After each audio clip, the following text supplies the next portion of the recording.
information about my net worth. Private company, nobody's supposed to know my net worth, but now everybody is and will, and I hope you're impressed. We built a great company.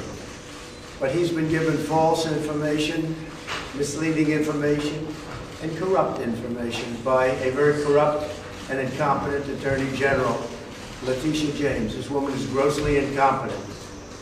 She ran on the basis, I will get Trump without knowing anything about me. So he's been given this information. It's now been proven to be false, such as Mar-a-Lago in Palm Beach, Florida, being worth $18 million, when in fact it's much closer to $1.5 billion.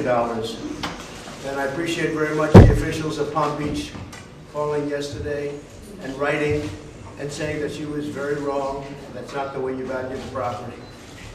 So she said it was $18 million, it's $1.5 billion.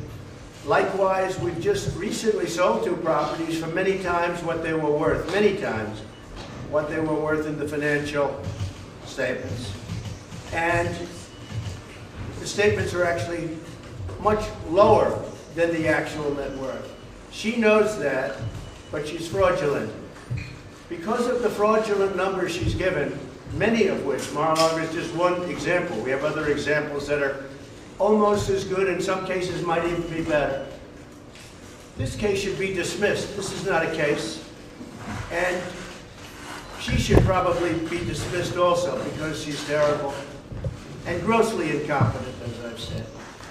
But at a minimum, she should start looking for the murderers and the criminals, the violent criminals all over New York, do something about all of the illegal migrants pouring into our city and state, and not spend the next 6 months in a courthouse because she's been caught early.